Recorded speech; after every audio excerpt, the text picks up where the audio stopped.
Sport lovers, keberhasilan Persib Bandung menjuarai Liga 1 berimbas ke turnamen sepak bola usia muda Soccer Challenge 2025. Peserta meningkat drastis dari event pertama yang diikuti 500 siswi menjadi 1.700 siswi pada edisi 2025 ini. 71 sekolah dasar bertanding di kelompok umur 10 dan 12 tahun pada event yang digelar di lapangan Pusenif. Geliat keperkembangan sepak bola putri usia dini juga terlihat dari kualitas pertandingan yang semakin meningkat. Pelatih kepala Soccer Challenge, Timo Schuneman, bilang kini pemain tak hanya sekedar asal tendang, tapi juga sudah bermain dengan taktik dan strategi. Adapun SDN 73 Pajagalan keluar sebagai juara kelompok umur 12 tahun, sementara gelar kelompok umur 10 tahun direngkuh SDN 75 Jatayu. Pertandingannya seru, pertandingannya sangat menegangkan semuanya. Sudah berani berjuang dan mereka juga pengen juara lagi. Penggawa Parizong Zemong menggelar parade juara dengan memamerkan piala telinga besar di Champs-Élysées Minggu waktu setempat. 100.000 fans PSG bersuka cita menyambut parade juara para pahlawan mereka dengan bus atap terbuka. Para pemain menunjukkan piala Liga Champions pertama dalam sejarah klub setelah menjungkalkan perlawanan Inter Milan 5 gol tanpa balas di Stadion Allianz.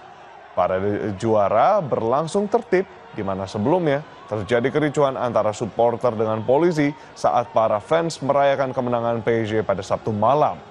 491 supporter diamankan di Paris, 192 mengalami luka ringan dan terdapat 1 korban jiwa.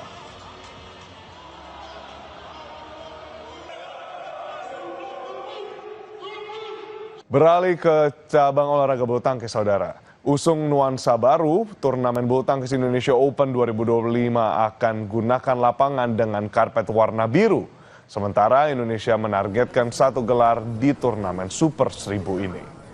Turnamen bulu tangkis Super 1000 BWF Indonesia Open 2025 segera digelar 3 hingga 5 Juni di Istora Senayan, Jakarta.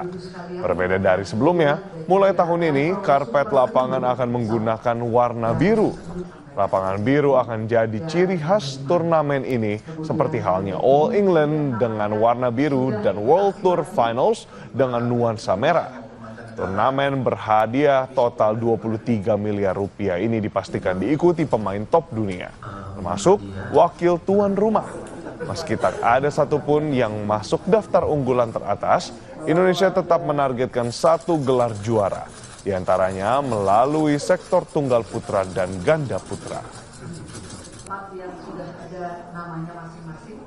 Ya, kalau dibilang targetnya pasti mau juara ya, apalagi kemarin di Super 1000 terakhir mungkin di All England kan bisa final, tapi di sini kan main di Istora pasti atmosfernya berbeda, dan terus dengan sponsornya mungkin shuttlecocknya juga berbeda, jadi kita nanti sore masih ada waktu sesi latihan, jadi kita akan coba ya yang terbaik aja besok.